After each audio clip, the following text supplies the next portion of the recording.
Um aval norte-americano, o aval norte-americano para a guerra de Israel contra o Irã vem dividindo a base do presidente dos Estados Unidos, Trump, que começa a receber críticas de apoiadores históricos. O apoio de Trump à guerra descumpre uma promessa de campanha. Conservadores nos Estados Unidos disseram que o apoio incondicional do presidente ao primeiro-ministro de Israel, Benjamin Netanyahu, contraria a América primeiro, America First.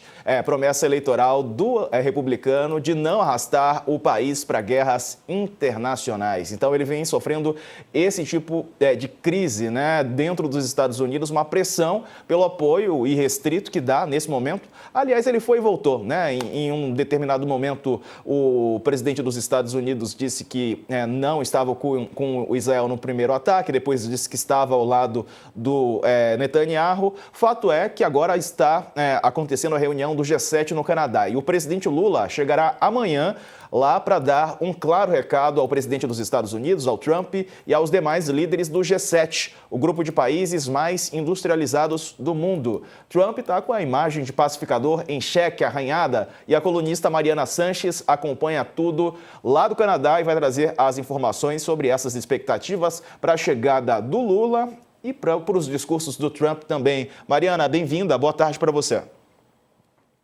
Boa tarde, Diego. Boa tarde para ti, para Ronilson, para a professora Denilde e para quem nos assiste. É verdade, eu estou aqui em Calgary, onde começou hoje, oficialmente, o encontro do G7, que esse ano completa 50 anos e chega aos 50 anos em crise, O G7, a gente lembra que é o grupo dos países mais industrializados do mundo, vai ser aqui no Canadá este encontro, e não existe um grupo de aliados que o presidente Donald Trump tem atacado mais do que o G7 desde que ele voltou à Casa Branca, no seu segundo mandato. Então vai ser, Diego, com toda certeza, um encontro com muita atenção, porque hoje esses aliados históricos, que inclusive até o ano passado concordavam em gênero, número e grau sobre questões como a guerra na Ucrânia, No ano passado, eles, por exemplo, concordaram muito rapidamente em financiar a guerra na Ucrânia com 50 bilhões de dólares.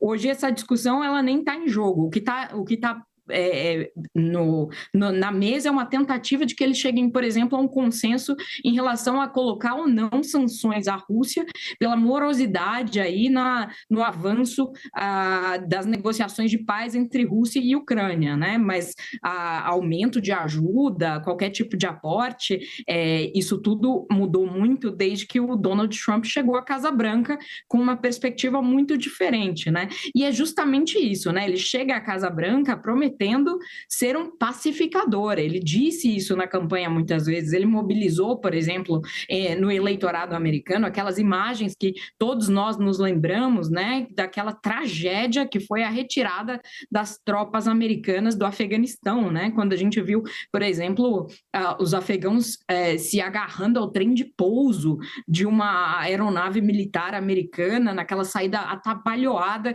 do governo Joe Biden, do Afeganistão, e aquela saída aconteceu daquele jeito porque havia uma pressão popular muito forte para que os Estados Unidos se retirassem, de fato, do Afeganistão, depois de uma guerra de 20 anos que custou a popularidade de uma geração de políticos, A sociedade americana hoje vê com muita reserva a possibilidade de que os Estados Unidos se envolvam em guerras internacionais. Isso custa muito dinheiro, Mesmo o apoio à Ucrânia, um país europeu em que se vê que tem uma identificação grande da população americana em relação aos ucranianos, mesmo isso diminuiu, Tanto que o Trump foi eleito com um programa de forçar a paz mesmo e reduzir esse aporte de dinheiro enorme, dos Estados Unidos em relação à Ucrânia. Então, quando a gente vê, por exemplo, a intensificação desses conflitos no Oriente Médio, com a chegada, com o início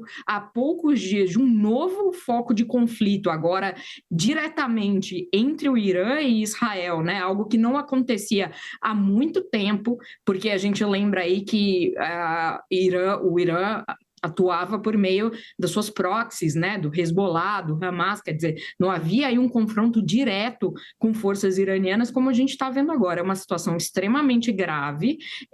Os americanos têm dito que não foram, que não apoiaram, que não deram aval ao primeiro ataque naquele primeiro momento. A gente sabe que eles foram sim avisados de que haveria investida, tanto é que a diplomacia, os postos diplomáticos americanos na região foram protegidos, né? O pessoal foi retirado, evacuado para evitar, porque os Estados Unidos sabem, né, que eles são imediatamente alvo quando Israel toma uma posição, uma atitude ali na região. Israel é visto como um entreposto americano na região, né? Então, assim, é muito difícil se dissociar.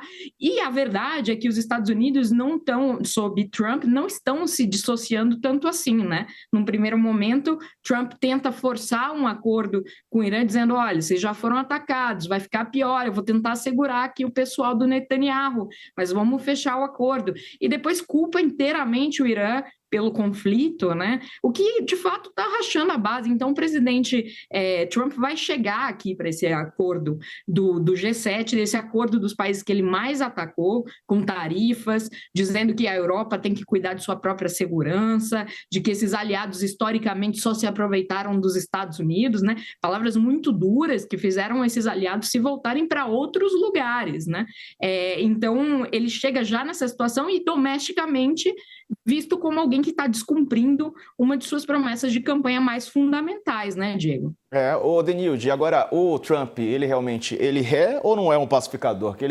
Ele quis falar que as guerras iam acabar porque ele ia chegar, ia comandar a maior potência do mundo e as guerras acabariam. Agora ele fala que está ao lado de Israel no ataque ao Irã, mesmo que justificado, né, como um combate a esse armamento nuclear, né, produzido pelo Irã?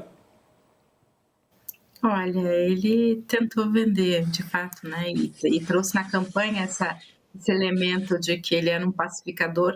Na verdade, ele se posicionou como um negociador, que ele seria capaz de acabar com todas as guerras, né, e uma delas, a da Ucrânia e Rússia, que em um mês estaria tudo resolvido, e em contraposição ao próprio Biden, que ele via como incapaz de chegar a uma resolução de conflito. Então, acho que esse é o grande do que ele estava tentando se colocar, e nesse sentido ele seria um pacificador, mas ele tem uma visão que aqui os teóricos da política externa americana têm colocado como jacksoniana. Ele não é um total isolacionista que fala os americanos têm que sair de todos os conflitos, mas aqueles que têm de fato interesse, que impactam o interesse americano, ele teria assim uma posição de atuar e ser capaz e até implementar um conflito armado. No caso agora de Israel, parece quase como um jogo de cena entre o Trump e o Netanyahu, como uma estratégia de mostrar para os iranianos que a única opção é sentar na mesa, após agora principalmente dos ataques, a única opção é sentar na mesa de negociação com os Estados Unidos e aceitar um acordo.